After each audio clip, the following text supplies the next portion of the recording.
Hey everybody, and welcome to Anime for Life.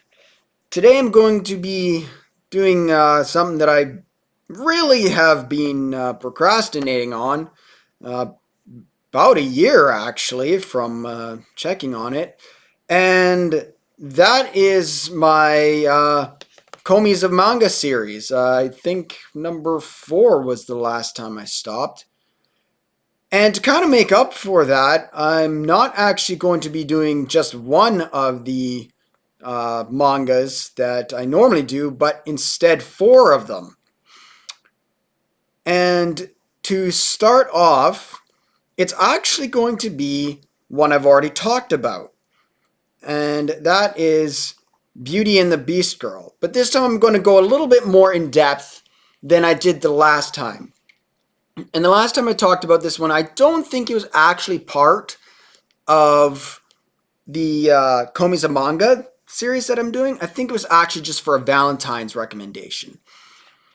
But what this series is about, it's one of the most wholesome and diabetes inducing series I have literally ever read since I first got into anime and manga, since I was probably about 6, 7 years old. And I'm 34 now. So literally about 28 years. And it's about a girl, a monster girl named Heath. And she lives in the woods. And as you can see here, she doesn't think highly of herself because of that fact. And she lives a very lonely life, just picking apples and foraging in the woods. And one day, she was just doing like she normally does, picking apples and foraging and just, doing Heath things. But eventually, she stumbles on a girl named Lily. And she finds out that Lily is blind, so she makes up this story that she's just a normal, everyday traveler. And she doesn't make mention that she's a beast girl. But Lily can immediately tell she's lying by the tone in her voice, and that she's not actually just a traveler. She can't tell that she's a beast girl or anything, obviously, because she's blind, but she can tell she's not telling the truth either.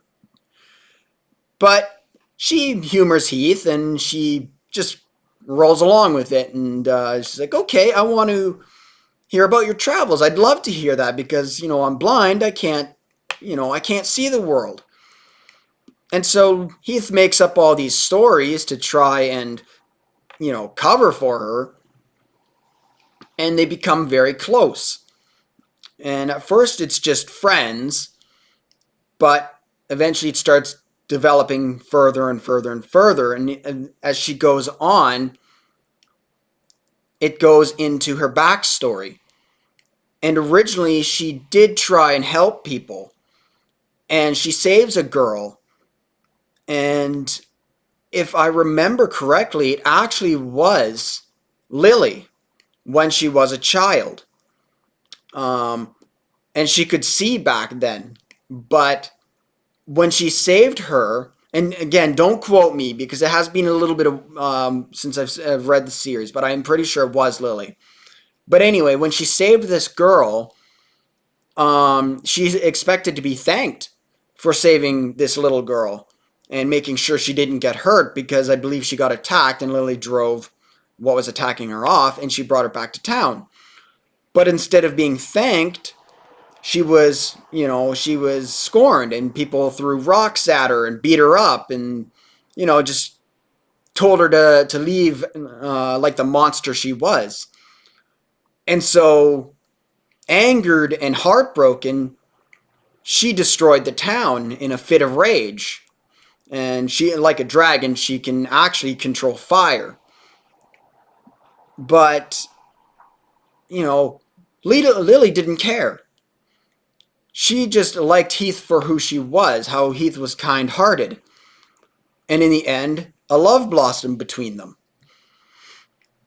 And so they become in a relationship, and they completely overcome these boundaries of, you know, human and beast girl. They don't care what they look like or one being blind or what. They're just like, I love you, you love me, and they progress from there. And the story is um, completely wholesome, and very, very few serious moments like that. They do change it up now and then, but it also has many comical moments, such as ones like this, where they're trying to have a bit of a intimate moment in the bath. Nothing like super lewd or anything, just like having, a bit of an intimate moment. But because it's a little too much for Heath to handle, it gets to her head, basically, and she passes out. And because of this, while everybody knows it's not good to pass out in a lake or a bathtub or whatever when there's water around, and so she starts drowning, and Lily tries to get her out of there, but she can barely do it because Heath is very, very heavy. Um, and then there's moments like this where Lily is at a ball and Heath is there, and she doesn't like the fact that this guy, who I believe is a prince from another country, is kind of getting a little too hands on with Lily. And so her little bit of Gasai starts showing. And she wants to beat the hell out of him because he's daring to um, just even look at her, let alone give her a kiss on the hand. But there's also times where Heath goes a little too far and does stupid things, even though she means well. And I believe this scene here is where Lily again is starting to think that she's not worthy of Lily's love. And she's only with her because she can't see. And she's thinking, well, if she knew really truly about my past, if she could actually see, there's no way she would be with me. And I think she'll be happier with me gone. But Lily finds out about that and she's like, what the hell is wrong with you? Like, never think that. Don't ever think that I would think that way. Like, I chose you. And so she gets kind of mad at her and she kind of knocks some sense back into her. And it just, in the end, they show that they will be together forever no matter what the circumstances are. And it does end on a very, very predictable note. But at the same time, it's one of those predictable yet couldn't be done any other way. Like, it couldn't have been any better. Everybody knew what was going to happen, but they're like, yeah, if you messed with it, you were going to destroy it. You were going to destroy the ending. And I wish it did go longer than it did, but it ended at like 50, 51 chapters. And the author of this series, all of his series are like that. They are very precious, very, very sweet. You better bring your insulin with you if you're going to read his manga. And he's also got these two. And these are canonical R34 series made specifically for this manga. And they are tied to the series and written by the same author. They are canonical to lore of the series. And they're supposed to be kind of in between chapters. So, like the one there that I showed where they're in the bath together, I can't remember which one of them it is, but it basically takes place in that one, and it's basically showing the scenes that part doesn't show. And the other one is when they're after the day and they're basically heading to bed, it shows that scene, what you don't see. But both are actually tied into the story, and they're just the mature bits. But it is an extremely, extremely good story, and I highly, highly recommend anybody checks these out. And I'll leave the links in the description for all of these series so you can check them out. Um, but yeah, that's the first one. The next one on the list is Tadakoro-san. And this one is a nice little sugary sweet about the little student who's just kind of ignored, the one who's always sitting in the back, keeps to themselves, and the idol of the school. But they're together. And the one with the blonde hair here is the idol of the school. And the girl with the black hair here, that's Tadakoro. And Tadakoro, she's very quiet. She keeps to herself. And she likes drawing. She's a very, very, very good artist. And she's also very popular on basically their version of like Instagram or Twitter, or I guess DeviantArt would actually probably be better. It's basically their version of a site where you upload your art, and she's very, very popular there because she's a very, very good artist. But she doesn't really get along well with her classmates. She's not hated or really bullied upon, but they kind of just leave her to herself. But what she doesn't know is that the popular girl follows her, and she really, really likes her drawings. And she follows her like every day, always is checking up to see if she's updated. And she's always leaving her very, very positive reviews and comments. And eventually, when they find out that, or rather, when Tadakoro finds out that the popular girl likes her, they start becoming very, very close friends.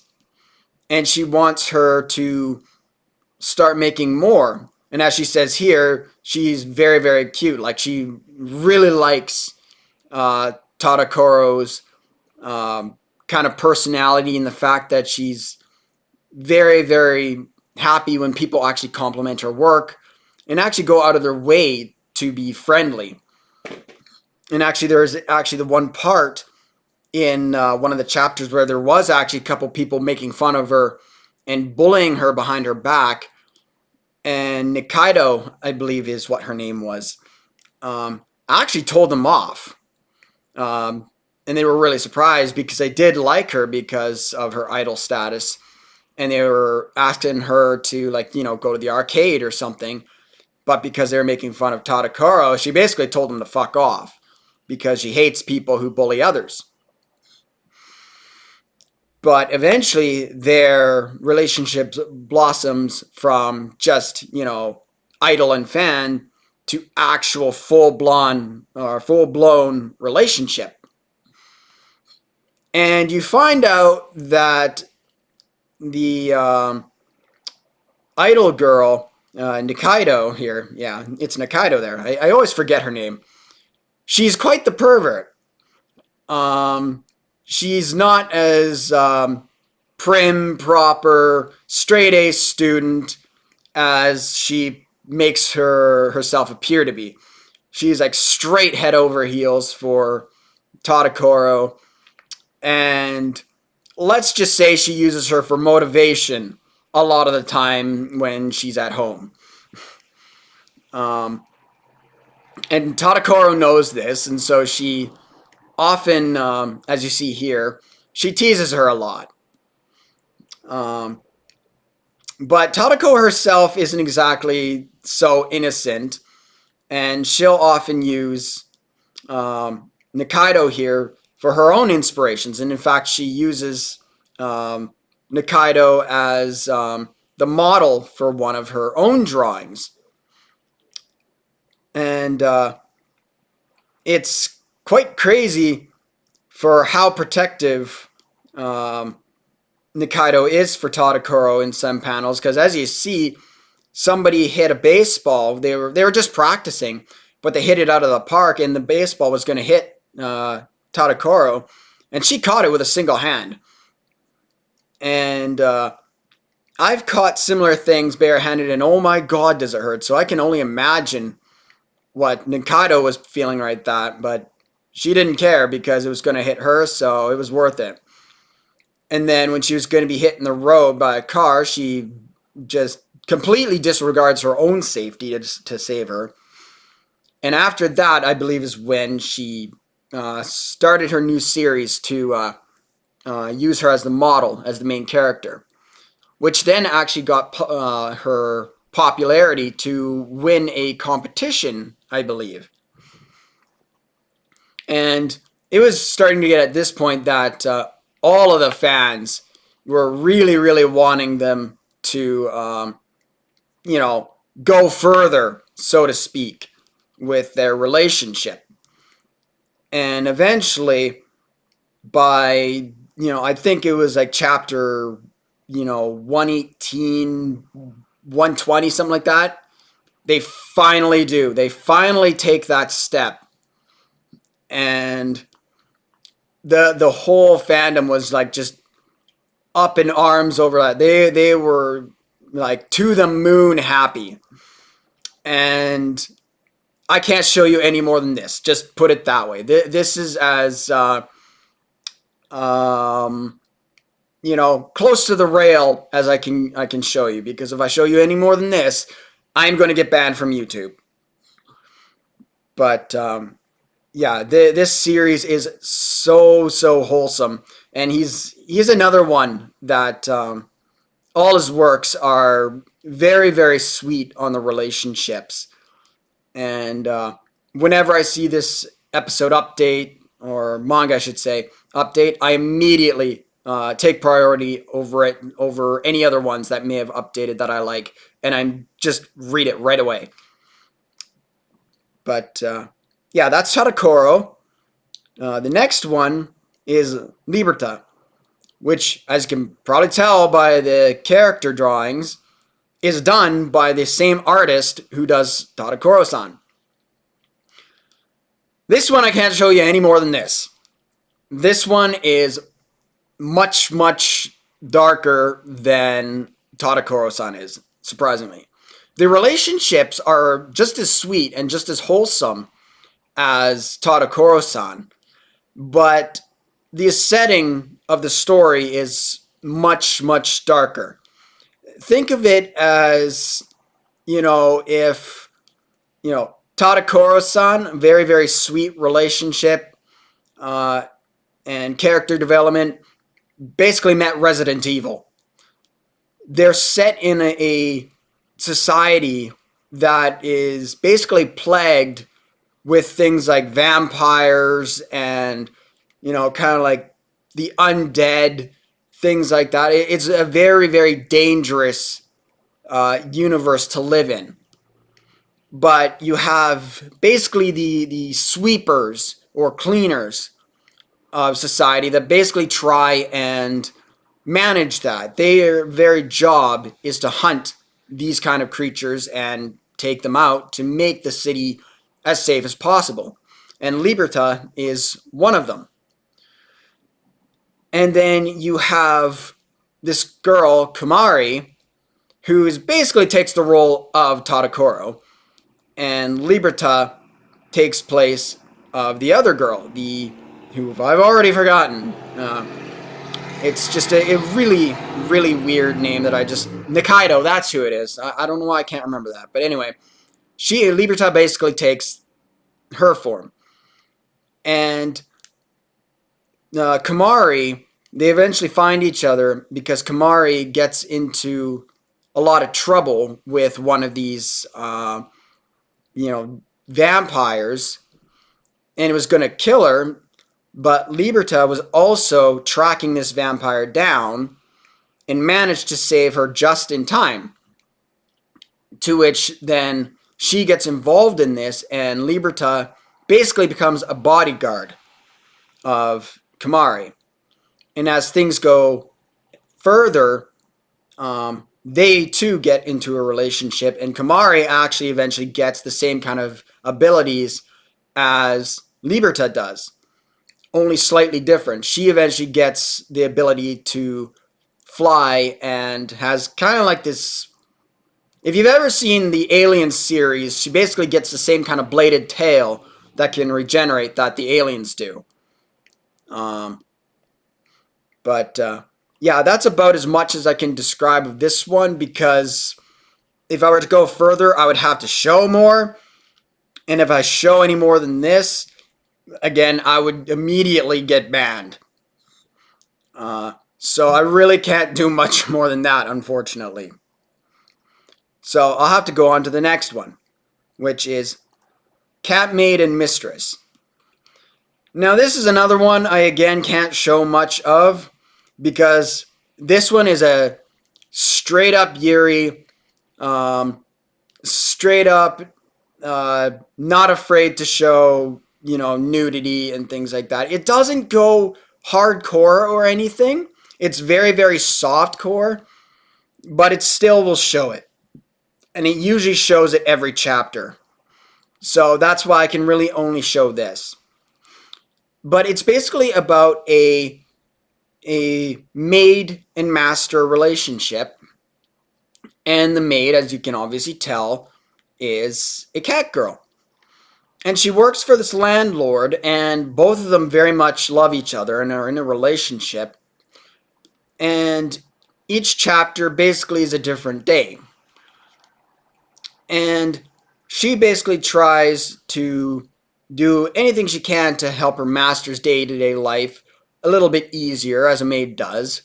And the master tries to, keep the maid happy. She pets her. She makes, the foods that she likes. And, when the, mating days comes, basically the same kind of thing that girls unfortunately have to go through every month. She basically tries to take care of those to make her feel better. She basically, as she says here, the heat month.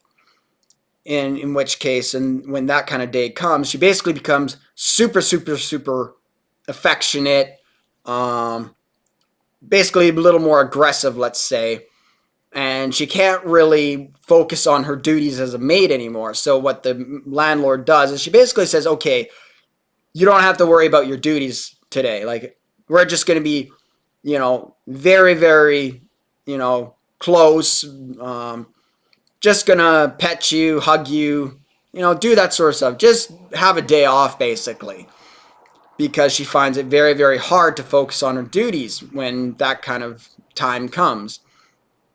And it's usually those kind of days where it shows a little more intimacy, let's say. But everything about this manga is very, very sweet, very wholesome.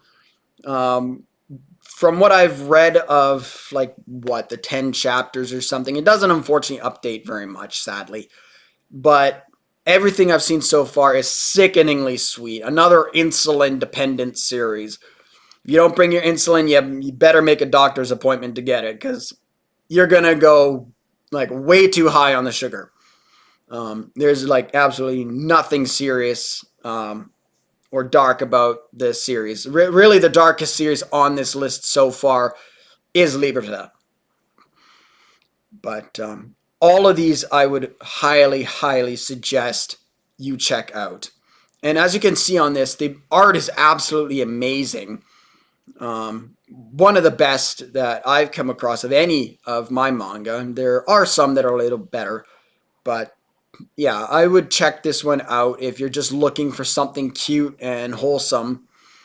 But yeah, those are my 4 suggestions for my newest now Komis of manga. I wanted to do more than one today because I figured of anyone who had really any interest in this, who watched them, it's been a year pretty much since I last did one from the last I checked. So I'm like, you know what? Let's go a little further this time and catch up and just do a bunch this time.